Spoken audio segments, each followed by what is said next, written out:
and also the New Testament. And he said to love God with all your heart, with all your mind, with all your soul, with all your strength. I come before you today with a message of hope and resilience. Good morning, everyone, and welcome to our service.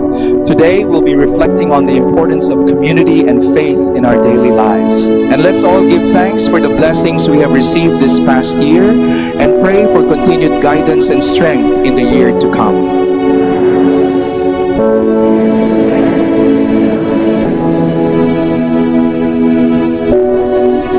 Dear brothers and sisters, we gather today in this sacred place to reflect on the teachings of our faith.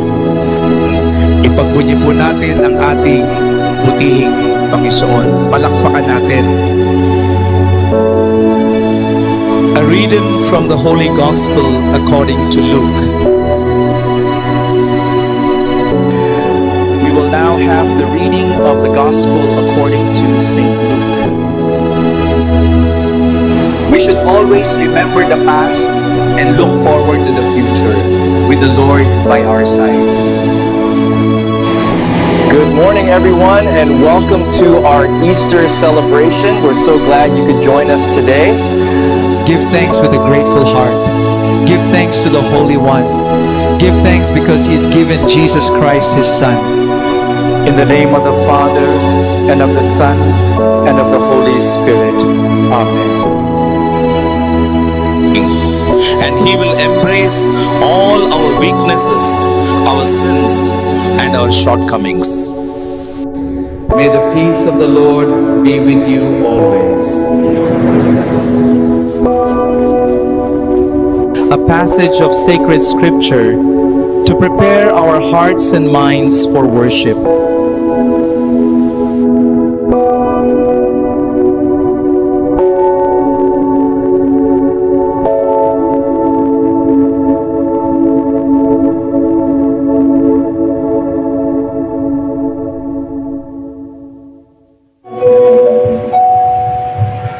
Praise God. Hallelujah. Hallelujah.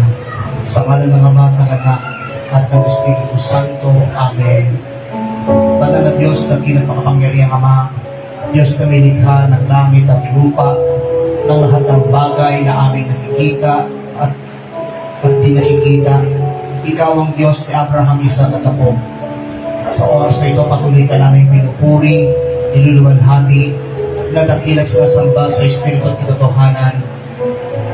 Sa oras na ito, patuloy po kaming samahan ka ng ingatan.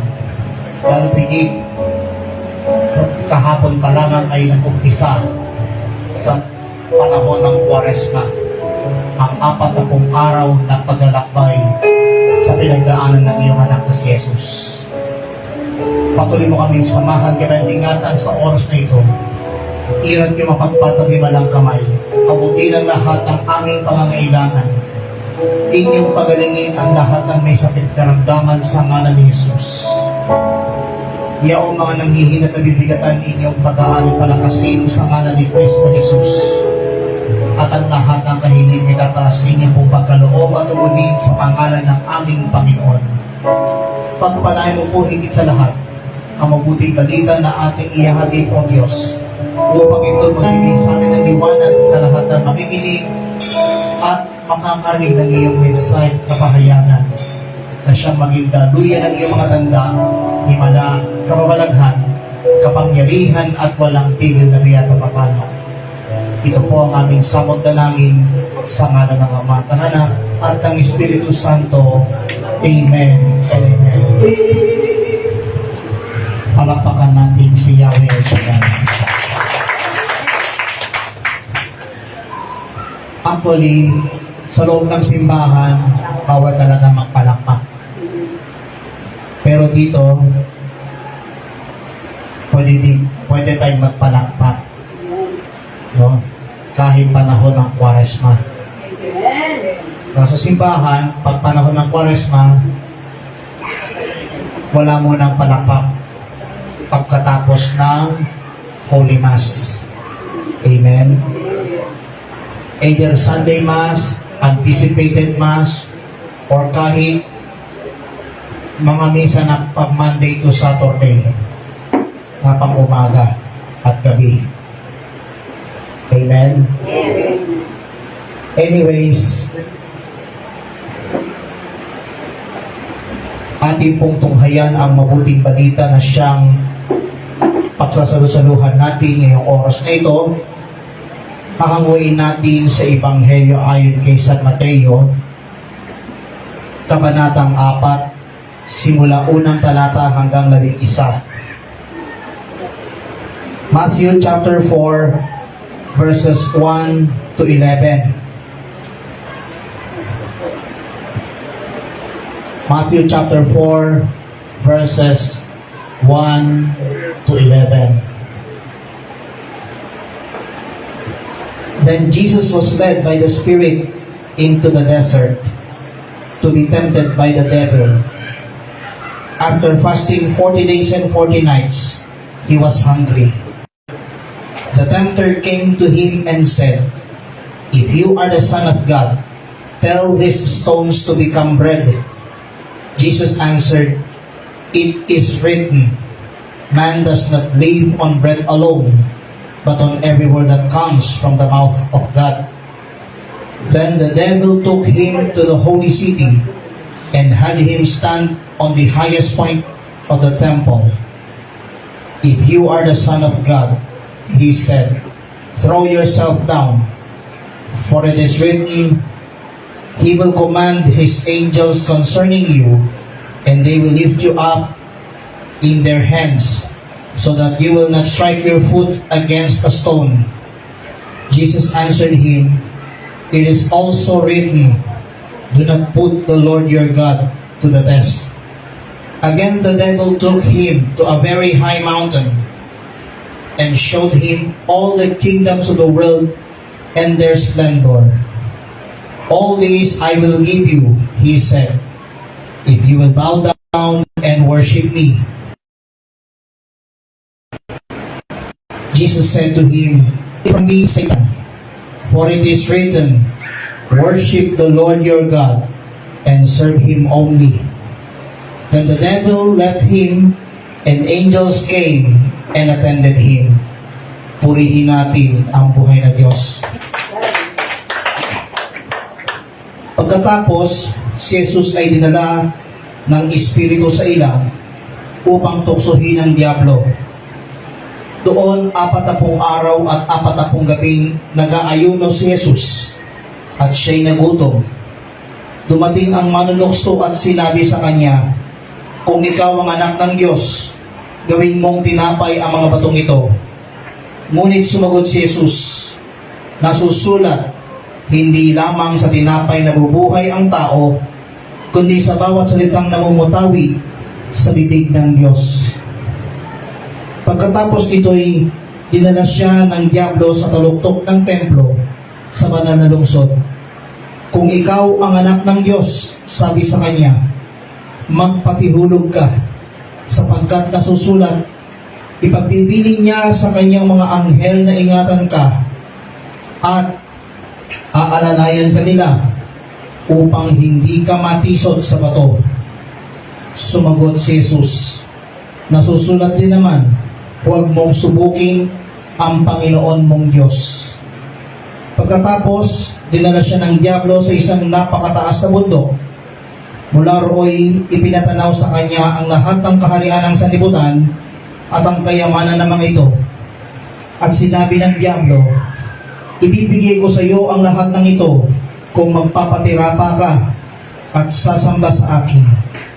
Sumagot si Jesus, "Lumayas ka, Satanas, sapagkat nasusulat, ang iyong Diyos at Panginoon ang sasambahin mo, siya lamang ang iyong paglilingkuran."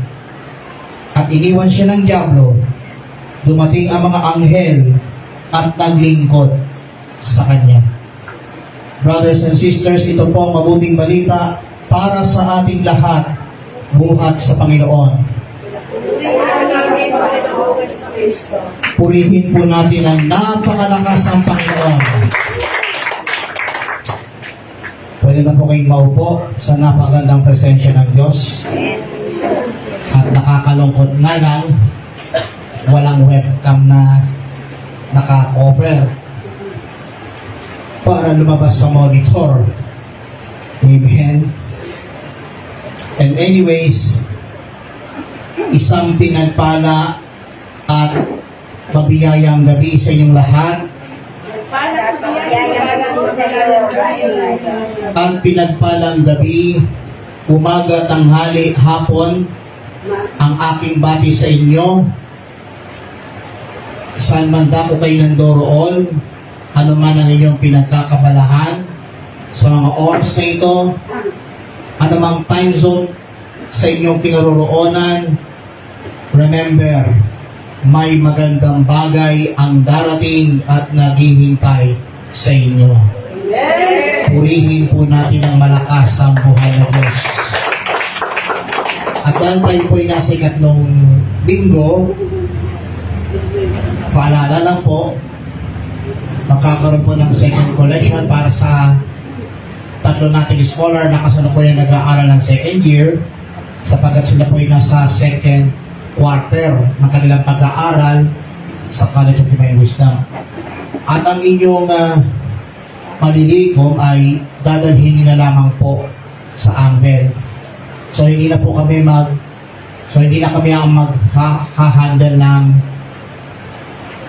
mga scholarship na yan, sapagkat mismong kayo mga manggagawa ang mag-aabot sa ating treasurer natin na nandoon sa ABR.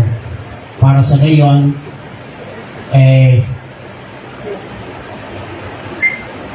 malaking tulong po ninyo para sa tatlong naghahayag o tatlong nag-aaral ng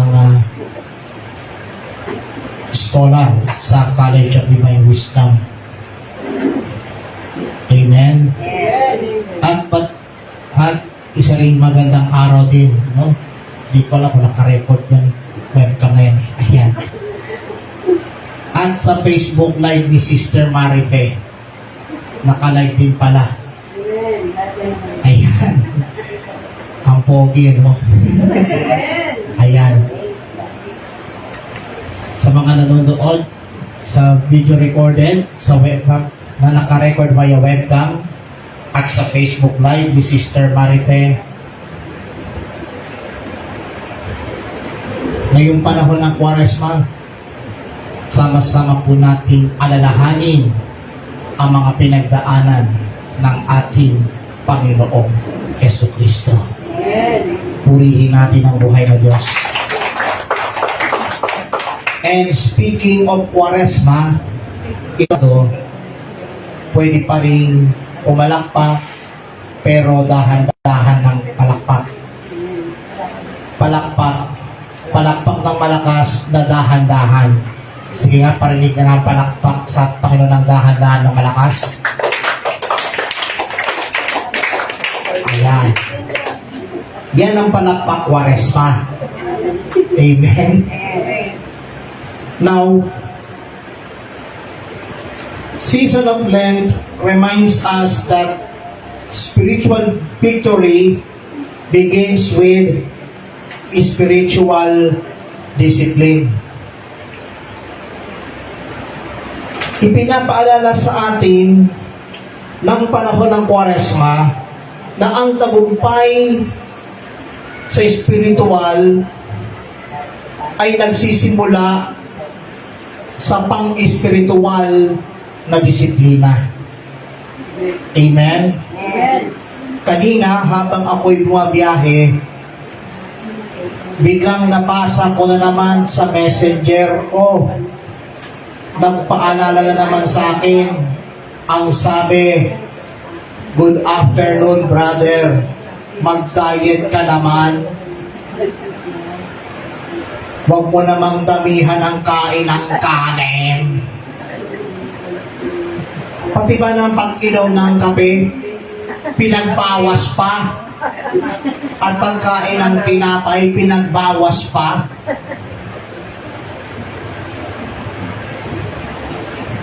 Amen. Sabi ko, bakit kailang pati kape pinagbawal pa?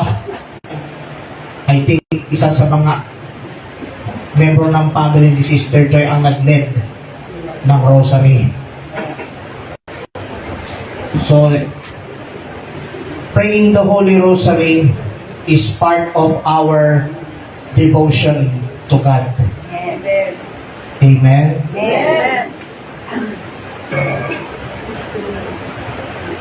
Mahalaga po bilang mga mananampalataya na tayong lahat ay magmuni-muni sa mga pinagdaanan ng ating Panginoong Yesus.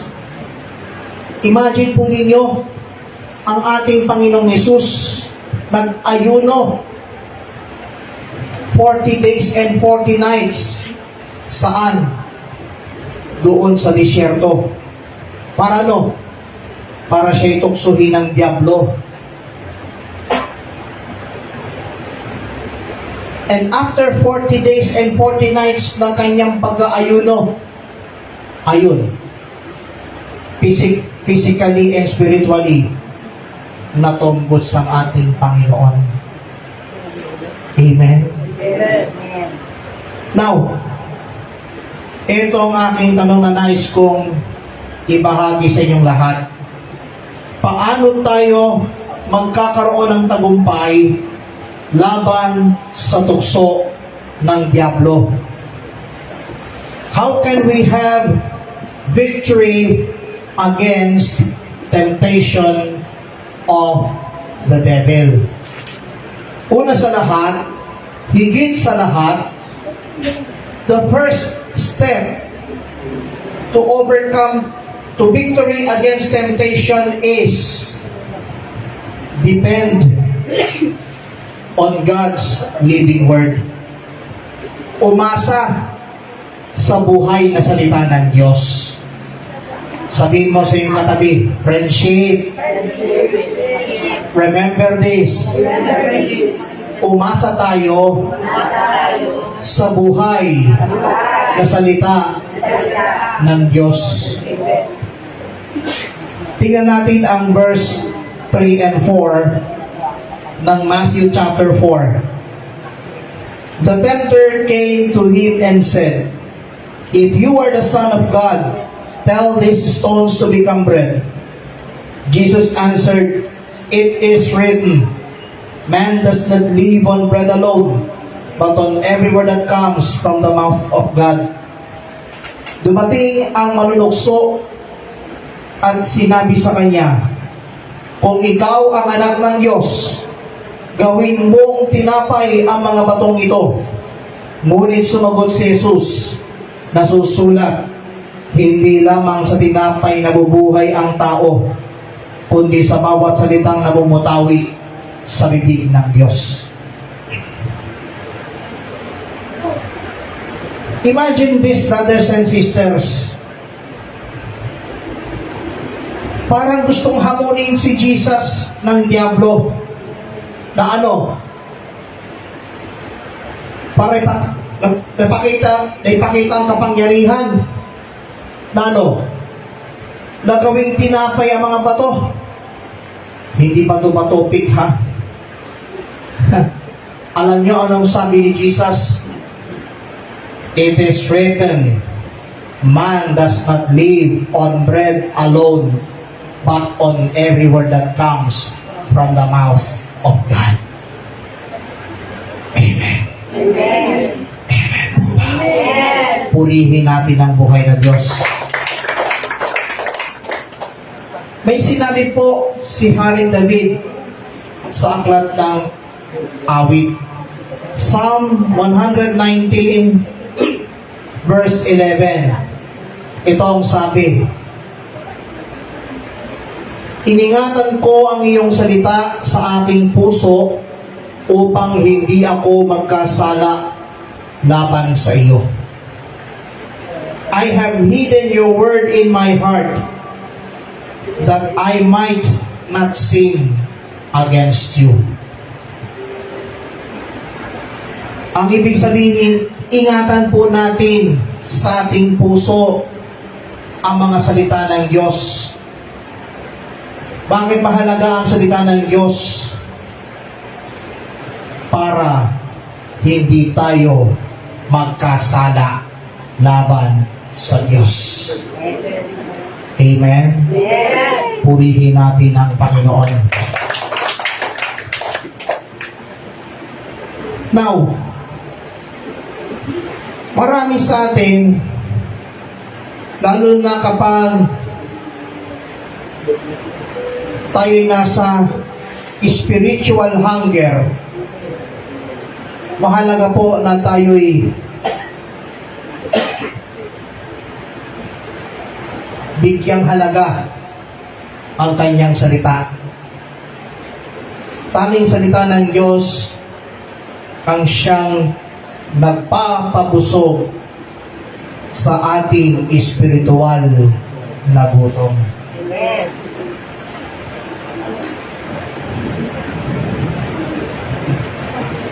Hindi naman sinabi ni Jesus, hindi lamang sa sandwich nabubuhay ang tao na may kasamang kape na hinaluan ng creamer at sugar, kundi sa bawat salitang namumutawi.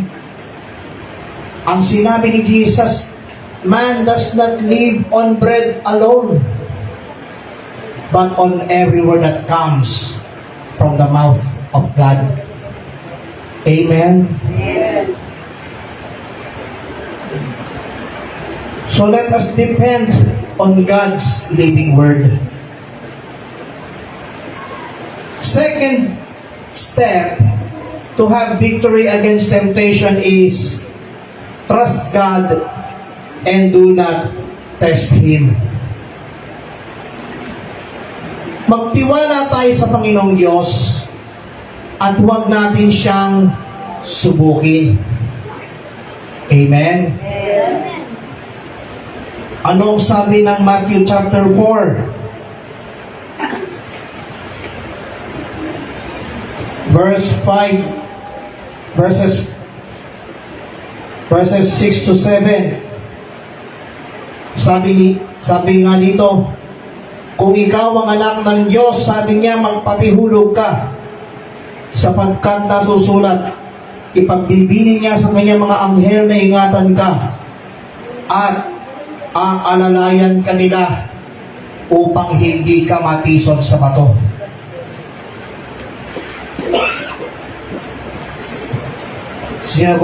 Sumagot naman si Jesus, nasusulat din naman, huwag mong subukin ang Panginoon mong Diyos. Sa English, it is also written, do not put the Lord your God to the test. Amen?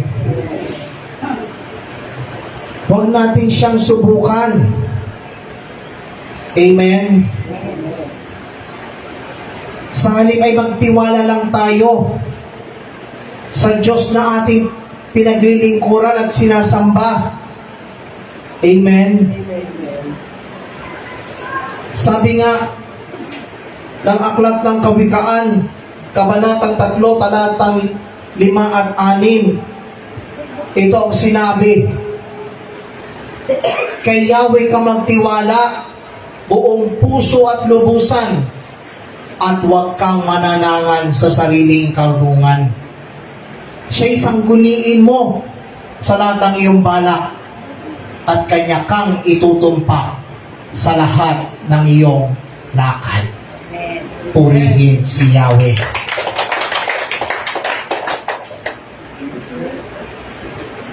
Si Yahweh El Shaddai, dapat tayong magtiwala buong puso't lubusan, pero wag natin siyang susubukin. Sabi nga ni Joseph Estrada nung siya po'y Pangulo ng Bansa, huwag niyo kong subukan. Amen? Huwag nating subukin ang ating Diyos na dakila.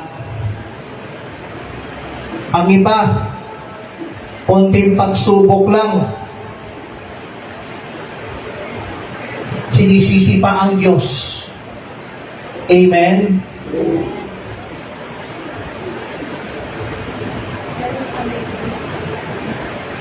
Tapos nagawa pang busisiin pa. Tama o tama. O. Lalo-lalo na.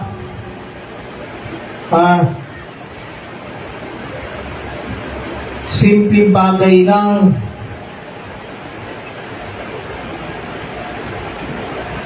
Ibubusisi pa kung sino-sino. Amen? Amen po ba? Amen. Pero wag ka, kapatid. It's time to repent and believe the good news of our Lord Jesus Christ. Purihin si Jesus. Kung magtiwala tayo sa Diyos ng buong puso't lubusan, huwag tayong manangan sa ating sariling karunungan. Sangguniin natin siya sa lahat ng balak at tayo kanyang itutumpak sa lahat ng lakad. Amen? Let's say, merong family bonding pag-araw ng linggo. Itutumpak tayo ng Diyos. Itadirect tayo ng Diyos sa tama. Amen? Amen.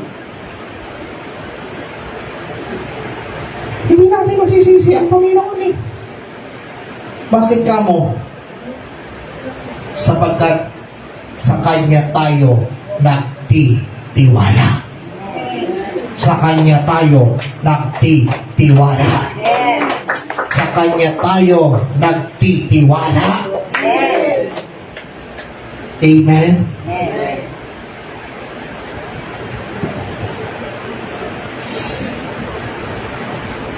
Imagine, si Brother Ryan, kahit muntik ng abuti ng traffic, hindi ko binubusisi ang Diyos. Alam niyo kung ano yung binubusisi ko?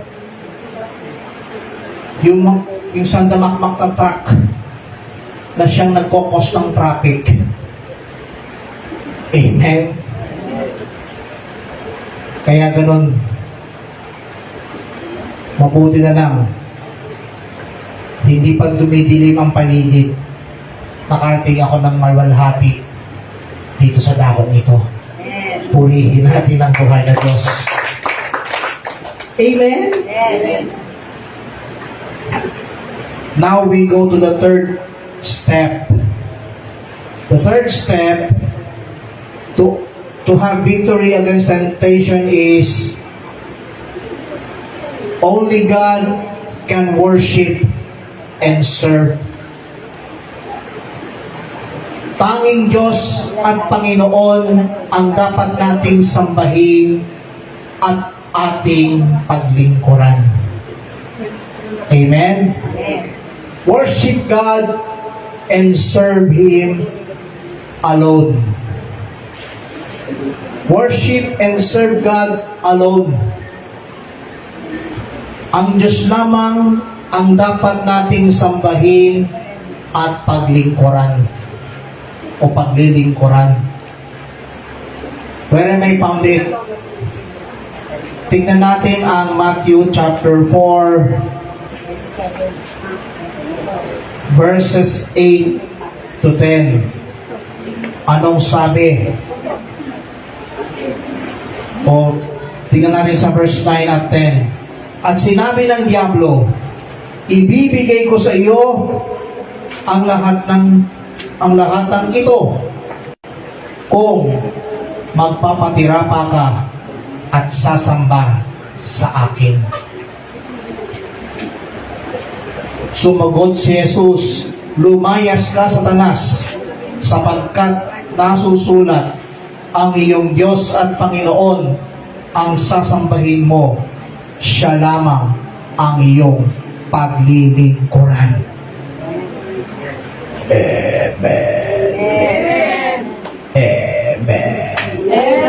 Purihin natin ang buhay na Diyos.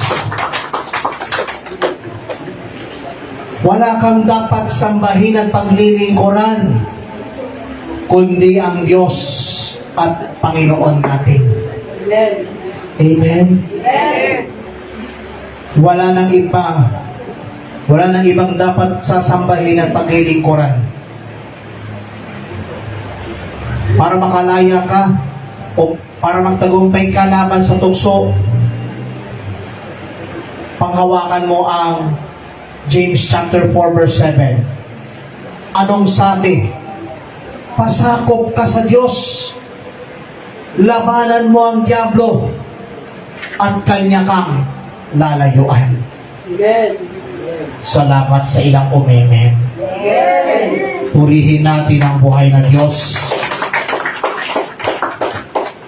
Marapat lang na dapat paglilingkuran natin ang ating buhay na Diyos at sambahin sa Espiritu at katotohanan. Amen? Naalala ko po tuwing papasok ang Semana Santa, lalo na kapag lumalabas ng mga advisory sa national TV, anong lumalabas? Monday, Thursday to Black Saturday of the air.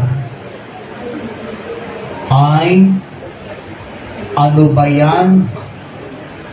Mula Huwebes Santo hanggang Sabado de Gloria, wala man lang palabas kahit mga kwentong pang-spiritual man laang. Sino sa inyo naka-experience ng ganon? Taas ang kamay. Ayan.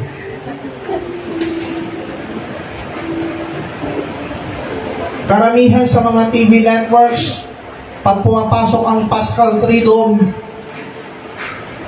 Monday, Thursday, Good Friday, Black Saturday, nagpapalabas pa ng mga kung ano-ano mga pelikula. May kasama pang documentaries patungkol sa pananampalataya natin. Pati mga liturgical services tuwing Paschal Triduum. Yung washing of the feet, tuwing Huwebes Santo taon-taon, pag Good Friday, 7 last words at saka veneration of the cross. Black Saturday, ang palabas, Easter Vigil. Amen?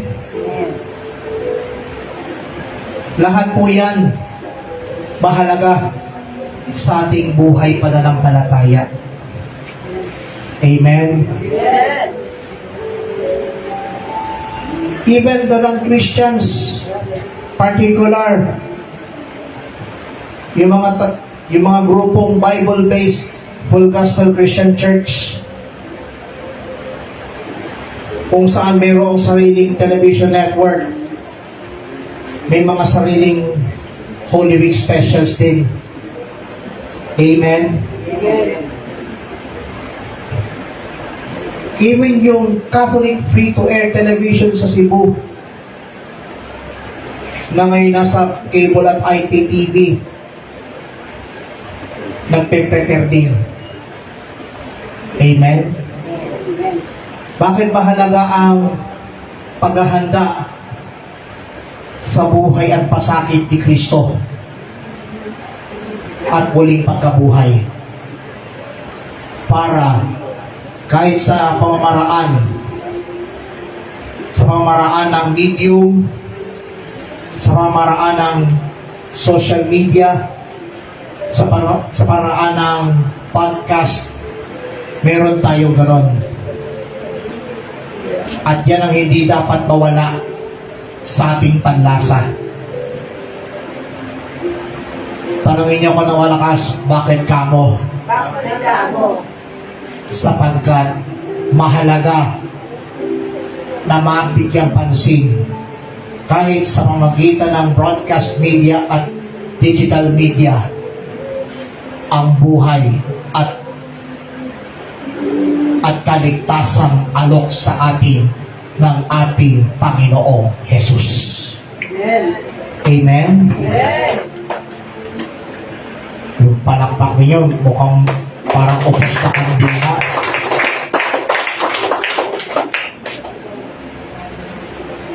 Very important thing is to observe season of Lent and Holy Week in a different way.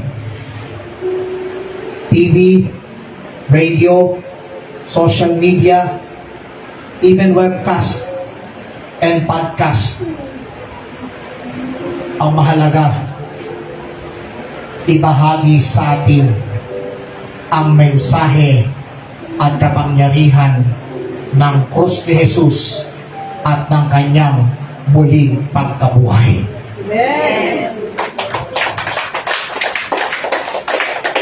Meron ang iba dyan, gumagawa pa ng mga Lenten telesine. Amen? Kaya natutuwa ako sa isang TV network sa Cebu eh. Nakuha pang gumawa ng mga kwentong kapupulutan ng aral at may kaugnayan sa ating buhay pananampalataya. Amen? Purihin po natin ang napakalakas ng buhay ng Diyos.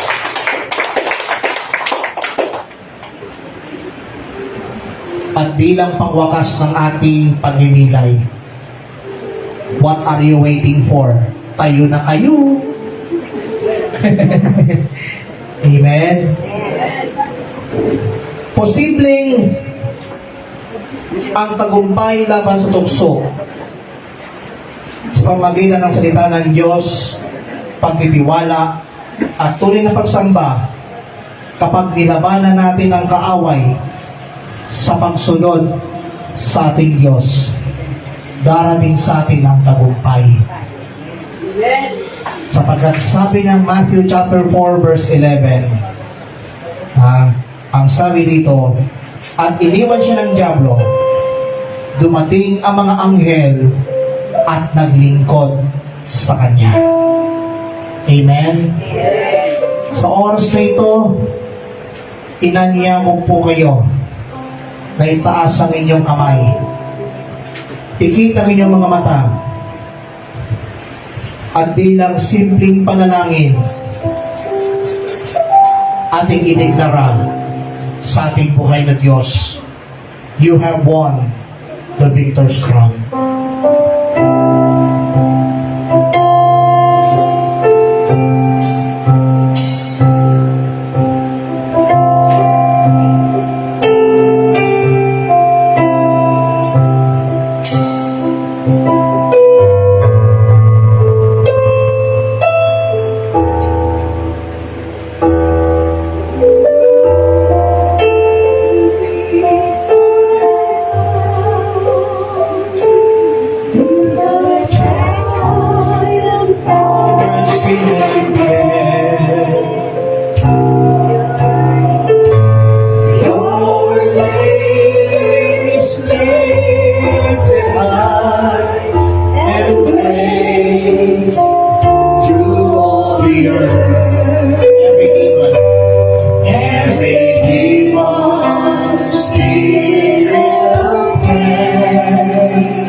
mighty name is heard.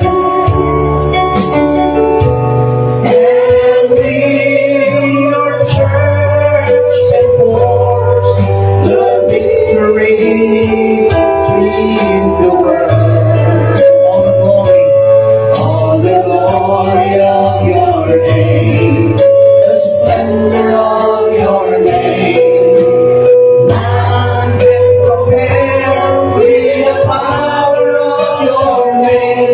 You are Jesus, you are Lord, you are God. All the glory of your name, the splendor of your name. None can compare with the power of your name. You are Jesus, you are Lord, you are God. All the glory of your name, the splendor of your name. None can compare with the power of your name. You are Jesus, you are Lord, you are God. You are Jesus, you are Jesus, you are Lord, you are God. You are Jesus, you are Jesus. You are Lord, you are God. Diyos ang mga kapangyarihan, maraming salamat po sa iyong mga salita na bigay mo sa bawat isa sa amin. Nawa magsilbing aral ang mensahe at kapahayagang buhat sa iyo, Panginoon, at may bahagi sa iba ang kanilang napapakinggan, O Diyos. O Diyos, patuloy mo kaming samahan, ingatan at gabayan sa oras na ito. At kaming lahat ay patuloy mong bigyan ng lakas, lalo't higit sa pagpapatuloy ng 40 araw ng pagninilay sa mga pinagdaanan ng iyong anak na si Jesus. Pagpalay mo po ang mga nagtaguyod ng gawain mo dito sa daong ito, simula sa coordinator hanggang sa pinakamababang lingkod, kasama ang mga awing manunugtog at ang sundan mo po ng iyong mga tanda, himala, kababalaghan, kapangyarihan at walang tigil na biyan, papapala at tuwi-tuwi na sa ngalan mo, Jesus. Everybody say Amen. Amen. Taas ang inyong mga daldalahan, kasama ang inyong mga prayer requests at mga kaloob at handog, at tayo'y dumulog tuwi-tuwi na sa ating buhay na Diyos na makapangyarihan, at tayo po'y manalangin sa ngalan ng Ama at ng Anak at ng Espiritu Santo. Amen. Diyos sa mga kapangyarihan na tapot-basbasan ang mga hawak ng aming mga kapatid, ang kanilang mga handbags, wallets, Biblia, tubig, langis, asin, panyo, at iba pa mga bagay na kanilang itinataas. Gamitin mo bilang mga sangkap upang ang sino makahipoy sundan ng iyong mga tanda, himala, kababalaghan, kapangyarihan at walang tigil na biyaya papapala. Maging ang kanilang mga prayer requests na nakasulat sa munting papel, ang kanilang mga kahilingan, inaangkin po namin na lahat ay answered prayer. Basbasan ang kanilang mga alay handog, ibalik sa kanila ng kusuntakan, sigsikling ligat umaapaw, at sa aming pansamantalang pag-iwahiwalay, taglay po namin. All together say Amen. Pakibaba ang inyong mga hawak kamay. Baba ang inyong mga hawak kamay. Itaas ang inyong kamay na walang hawak. At tayo malayang magpupuri ng malakas kay Yahweh El Shaddai. Okay? Taas ang kamay nyo. Hindi ko lang kung bakit biglang nawala yung ating webcam video na naka-record. Ayan. Titigan ng mata sa script, TV monitor na to. At tatapo na lang ako dyan sa webcam na yan. Para masalo ng biyaya. Itong sisigaw niyo ng malakas. Victorious, victorious, victorious. Taglay ko na ngayon. Pakisabi niya ng malakas. Victorious, victorious, victorious, taglay na ngayon. Are you ready? Victorious, taglay ko na ngayon. Victorious, victorious, taglay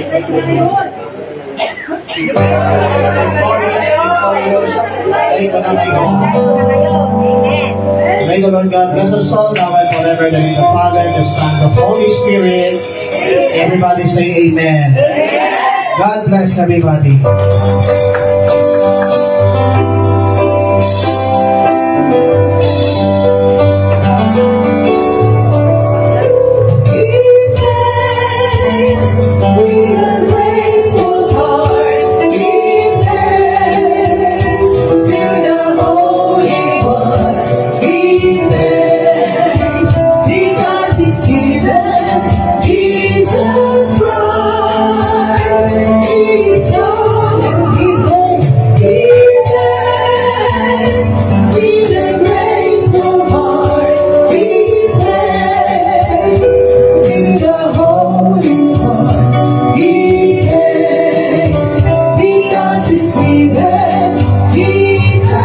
Also the New Testament. And he said to love God with all your heart, with all your mind, with all your soul, with all your strength.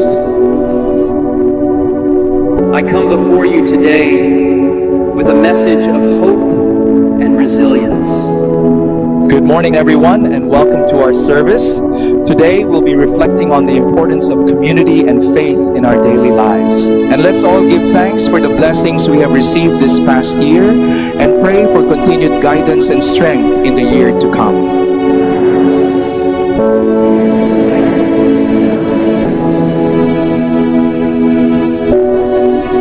Dear brothers and sisters, we gather today in this sacred place to reflect on the teachings of our faith.